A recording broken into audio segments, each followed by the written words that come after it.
Thanks so much for tuning into this conversation. I'm Neeraj Shah, and remember, brokerage after brokerage and a global think tank after global think tank is talking about an uptick or a possible uptick in crude oil prices ahead of us. And there are enough and more Indian experts who've spoken about how the Indian upstream companies, after having a long period of low earnings and volatility, could finally be seeing serious earnings growth, both because of the opening up trade as well as because of higher crude prices. To put all of that into perspective, and also how would it play out for Oil India, we have Mr. Harish Madhav. He's Director of Finance, Oil India, joining us to talk about the quarter that went by recently and how does he expect FY22 to be like. Mr. Madhav, great having you. Thanks for joining in. I hope all is safe. Good morning. Yeah, all is fine. Thank you. Thank you so much, Mr. Shah. So let's talk about firstly the quarter. How do you sum up the quarter? I thought it, to an extent, a few people were a bit disappointed. How do you rate the quarter gone by? And how is the first quarter shaping up as India looks to reopen? Yeah, as far as the quarter four of last financial year performance is there, is compared to Q4 year on year, it was a little bit low, almost at par, slightly lower overall the total profitability point of view. But otherwise, the company's performance was very good. And production, of course, we suffered last whole year. There were certain issues. I think we are aware that we had a blowout in Bagjan and a lot of protest, environmental related issues, local issues happened. So which impacted our production. And then COVID last year also, first 2-3 months went into COVID management. This year also, people were down with COVID, a lot of staff. And other than that, it's not only like the gas production got suffered, because though Oil India continued with production, or we had all the facilities to continue with the production, but the consumer front, a lot of industries were down, the tea gardens were not performing, the BVFCL and the other major consumers, they were continued to be remain closed. So because of that, the gas production, etc., this suffered last year. The major impact of COVID we saw in the crude prices, which last year, 1920, what we realized, it was close to around $61. Last financial year, whole year, it fell down to just about $44 per barrel. So about $17 per barrel results into a basically turnover loss of about 2,500, 3,000 crore of rupees. So right. It's a huge impact, because each $1 crude price affects about 150, 160 crores in our turnover on the production levels that we have. So that had a huge impact. And then the gas prices also were lower for the second half and for the full year also compared to previous year. So, but overall in Q4 we picked up thanks to the global opening of economy. The crude prices started recovering. Right. That helped us out. In Q4, in fact, our realization was about $60 per barrel. Sorry, it was what? $60 per barrel? It was about $60 per barrel. Okay. Q4. So, but the average for the full year was only about 44. Okay. Currently now Q1 and 21-22 looks to be very, very bright, because the Bagjan blowout issue is completely behind us, and the production ramp up also has started. We have done a plan to increase our crude oil production from 3 million ton level currently, that's what we produce, to around 4.2 million ton by 2023-24. And as per that plan, in the current financial year, we will be producing around 3.05 and followed by 3.2 next year, and then achieve around 4.2 in 23-24. So we have identified certain specific fields, areas where the accelerated exploration and development program will be undertaken in next 2 to 3 years, so that we reach. And similar is the issue with the natural gas. Natural gas also.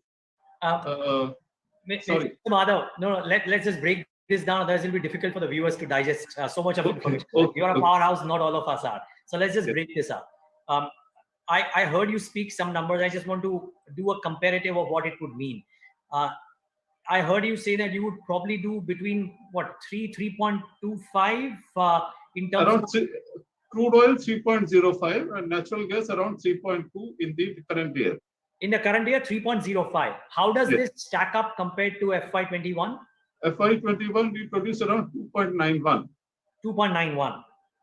Okay, and that was at an average of $60. Last year it was average of $44. Now $44. 3.05, we expect around $60 realization at least, going by the current trend of prices.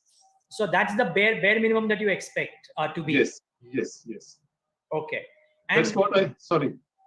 No. Okay. So and I heard you mention somewhere that per dollar increase in crude oil prices impacts your turnover by 150 crores. Yes. Yes. And of course, so even on a base level production of last year, you're probably looking at a minimum 33% increase. And if I add to that the volume growth that you're talking about, the increase in revenues for Oil India for FY22 or FY21 would be much higher. It will be much higher. Yes. That's what I said. Much over 30%. Current year looks very, very bright for us. That's what I said. Yeah, no, I can sense that because, for example, today Bank of America Securities has come out with a note on the upstream oil companies in India, both you and ONGC, and they are very bullish on you, or maybe slightly more bullish on ONGC because of the gas issues, and we'll come to that. But I'm just trying to cement some numbers here. So the takeaway for me from this conversation thus far is that you are saying that everything else remaining constant, you might actually do revenues northwards of 40-45% compared to FY21. Yes. Purely on the basis of crude. Okay. Mostly on the basis of prices, yes. Yeah, prices of crude and the bare minimum volume uptick that you spoke about. Now, let's talk about the gas. A lot of people have some skepticism about how the gas output could be like. At the same time, there is hope that the APM gas price reforms could come about, which could help all the gas producers like you in particular. Can you tell us a bit about this? Gas pricing, of course, it is a major issue for us. And the prices which are currently prevailing, they're absolutely suboptimal, below production cost. And both ONGC and oil, about 90-95% of gas is the APM gas. So it's a hugely negative for us. So representations we have been making, the government is seized of the matter. It's a larger policy issue for the government. So at appropriate time, they will take an appropriate decision. Hopefully, it should come in the current year. That's what we hope. That's what our request is to the government. But beyond that, it's a policy matter. I won't be able to say when it will happen. Of course. And the production, yes, as I was just mentioning in the previous earlier part, that natural gas this year production was around 2.64 million standard cubic meter of natural gas. That's what we produced. But next year, that is 21-22, we want to ramp it up to around 3.2. And the demand is there, so we should be able to increase it. Oh, sorry, by next year, you mean in FY22, is it? FY22, correct. So that's nearly what, a 50% increase, so to say. That's about 40% increase, yes. 40% increase in that as well.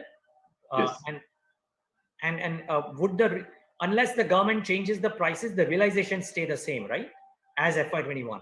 As per the current formula pricing mechanism, the realizations are changing. Prices are changing every 6 months. 6 months. So October, in any case, we will expect a price revision. And look at the current trend, it may be an upward, but not a sizable upward revision. So unless the policy changes, mechanism changes, there may not be very significant increase. Okay. Sir, can I request you to tell us that if indeed the APM gas price revision does happen, right, as per, call it a reform, so to say, how much of an impact purely by that change could come in to Oil India's fortunes on the gas side? See, if you compare the current gas price, which is around $1.8 per MMBTU, and if we get even around $3.5, $3.6 per MMBTU, that means it's a doubling of the prices. So at the current level of production, also around 3 BCM, the turnover increase will be almost 100%, the gas turnover increase. Yeah, because 50% is by the volume front and 50% is by pricing. By pricing. And do you reckon, sorry, please finish your point, sir. Not volume. I said pricing front itself will be 100% increase from 1.8 to 3.5, 3.6. Yeah, sorry. What I said, even if we maintain the current volume of around 3 million standard cubic meter, even then the turnover increases. And if we are able to increase the volumes, further adds to our turnover. Okay. Okay. So FY22, even if pricing doesn't change, there will be a volume uptick that will come in. And FY23, because I heard you say that maybe it takes a better part of 12 months or 6 months or 9 months for this gas price revision to happen, then FY23, even if volumes don't go up, the pricing uptick hopefully will lead to an increase in turnover for All India on the gas side. It should. It should. Under the best of your guesses right now. Okay. Yes. Now that solves the top line part of your business. What about the operational part? Every note that I read speaks about aging fields, speaks about very high capex, which is lined up for you in order to increase your volumes, and how that might not be as remunerative as it normally would be for an efficient company. Now, nobody's saying you're inefficient.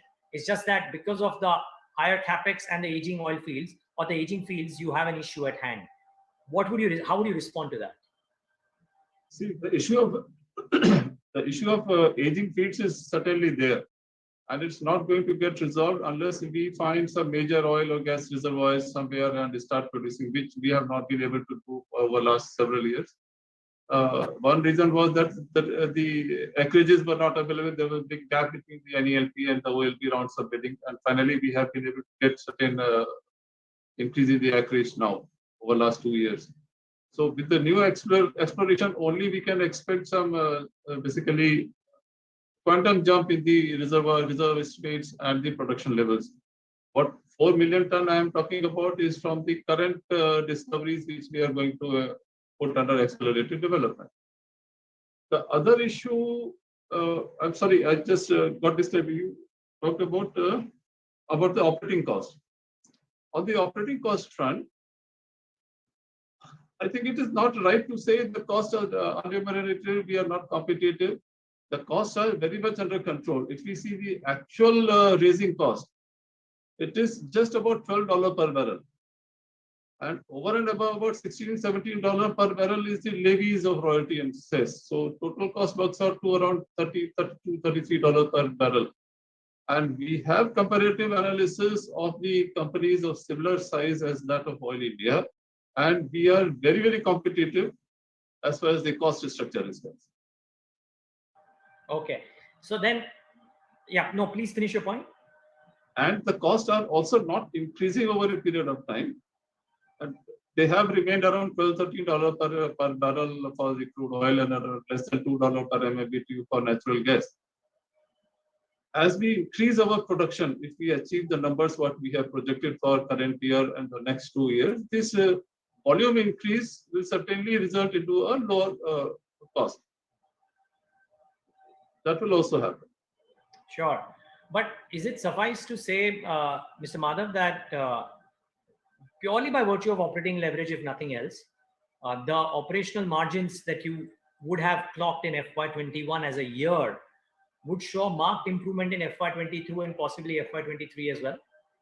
Yes. Any numbers that you can share with us as to get estimates of what it could be? Numbers, I think the numbers reflect because cost remains almost at the same level. If you take the levies and also assuming that $35 is the total production cost for us, and the crude price realization increases from $45 to $60 as we anticipate, so there will be a significant jump in the margin. How much, sir? What is significant? It's a one-third increase in the margin increases straight away. Of course it is. Current year I made a margin of $10. Next year I have made a margin of $25. Okay, fair call. So, well, the earnings picture because of the reopening trade as well as because of the crude price uptake looks very solid for FY22. If the gas price changes happen, then FY23 also looks very good. What is the spanner in the wheels, a possible spanner in the wheels? I know you can't comment on government action, so I want to ask you, what if the government slaps some bit of burden on the upstream companies? Now that's an unthinkable. But aside of any possible government action, is there anything else that could poop the party, if you will? I don't think so. There is any adverse likelihood of any adverse action from the government side or from our side, because we are making all efforts to. If crude goes to 90 or 100, the macro stress on the country, somebody has to bear the bill. I have normally seen either upstream or downstream companies or a combination of both bearing the burden. Surely we can't shy away from that, Mr. Madhav.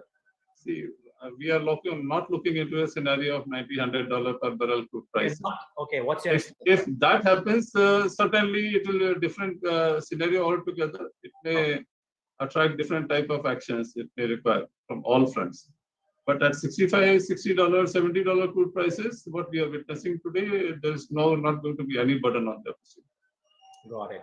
So you expect all of this earning scenario effectively at a rate of 65, 70 as well. If the not even 70, we are expecting at $60 to $65 scenario. 60 to 65. I know you said that. So if it actually goes to 80 and your averages are northwards of 60, say at 65 or maybe even 70, then that's actually a bigger bonanza for you. Even if there would be a burden, the uptick in revenues, turnover, and profitability would be much higher.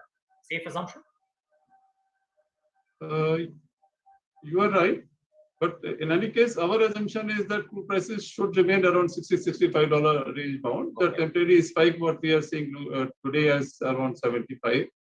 Because with the demand picking up now, the production cuts what OPEC Plus have done, and the Iranian crude coming in, so that should moderate the prices also. So it should remain around $60, $65. Got it. Mr. Madhav, my final question. I do these interviews for the benefit of people who are investing, and it always plays to play the devil's advocate. I asked you once, I'm asking you again. You don't believe there is anything on the horizon that could actually spoil the party? As of now, as things stand, you see a blue sky scenario for earnings? Yes, absolutely. Great.